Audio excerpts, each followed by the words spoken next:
Sajith Elanad youth Congress മണ്ഡലം പ്രസിഡന്റായി ചുമതലയേറ്റു. ഇന്ന് പഴയന്നൂർ കോൺഗ്രസ് മണ്ഡലം ആസ്ഥാനത്ത് നടന്ന ചടങ്ങിന്റെ ഉദ്ഘാടനം യൂത്ത് കോൺഗ്രസ് സംസ്ഥാന vice president advocate OJ Janeesh നിർവഹിച്ചു. നിലവിലെ മണ്ഡലം പ്രസിഡന്റ് അബ്ദുള്ള അധ്യക്ഷനായ ചടങ്ങിൽ PK Muraleedharan, advocate PK Shyamkumar, Prasad Attoor, Akhilesh Panjal, PK Prakashan, VK Balakrishnan Nair, MI Sabeer, A Saubhagyavathi, VK Sreekumar, C Sreekumar, Latha Sanu, Abhishek Pazhayannur, P Padmakumar, Ramya Vineeth എന്നിവർ സംസാരിച്ചു. കൊണ്ടുവരാൻ കഴിയുന്ന പ്രവർത്തനങ്ങളിലേക്ക് മാറണം. സംഘടനയുടെ വിസിബിലിറ്റി, നമ്മുടെ കാഴ്ച, നമ്മുടെ എല്ലാ സന്ദർഭങ്ങളിലും യൂത്ത് കോൺഗ്രസിന്റെ സാന്നിധ്യം അത് തെളിയിക്കാൻ കഴിയുന്ന രീതിയിലേക്കുള്ള സംഘടനാ പരിപാടികൾ കൊണ്ടുപോകും. എല്ലാം നടക്കേണ്ടത് ജില്ലാ കേന്ദ്രങ്ങളിലല്ല, എല്ലാം നടക്കേണ്ടത് അസംബ്ലി കേന്ദ്രങ്ങളിലല്ല. നടക്കേണ്ടത് നമ്മുടെ യൂത്ത് കോൺഗ്രസിന്റെ മണ്ഡലം തലത്തിലും യൂണിറ്റ് തലത്തിലുമാണ്. എവിടെയാണ് നമുക്ക് പ്രവർത്തകരെ കിട്ടുക എന്ന് ചോദിച്ചാൽ അത് വാർഡ് അടിസ്ഥാനത്തിൽ, യൂണിറ്റ് അടിസ്ഥാനത്തിൽ സംഘടിപ്പിക്കപ്പെടുന്ന യൂണിറ്റ് യോഗങ്ങളിലും പ്രവർത്തന യോഗങ്ങളിലൊക്കെ തന്നെയാണ്.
കോൺഗ്രസിന്റെ എല്ലാ സഹപ്രവർത്തകർക്കും നമസ്കാരം.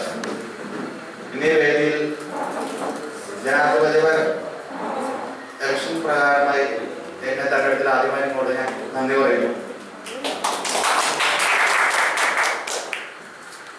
മുൻകാലങ്ങളിൽ യൂത്ത് കോൺഗ്രസിന്റെ നല്ല രീതിയിലാണ് ഈ മണ്ഡലം കമ്മിറ്റികൾ നടന്നുവരുന്നത്. ആ രീതിയിൽ തന്നെ എല്ലാവരും ഒറ്റക്കെട്ടായി നല്ല രീതിയിൽ എനിക്ക് പിന്തുണ തന്ന് മണ്ഡലം കമ്മിറ്റി നല്ല ശക്തമായ രീതിയിൽ പ്രവർത്തിക്കാൻ എല്ലാവരും ഒറ്റക്കെട്ടായി നിൽക്കണമെന്ന് ആദ്യമായി നിങ്ങളോട് അഭ്യർത്ഥിക്കുന്നു. നിങ്ങളുടെ എല്ലാവരുടെയും പിന്തുണച്ച് ഒറ്റ വാക്കിൽ നന്ദി പറഞ്ഞത് നിർത്തുന്നു. നന്ദി, നമസ്കാരം.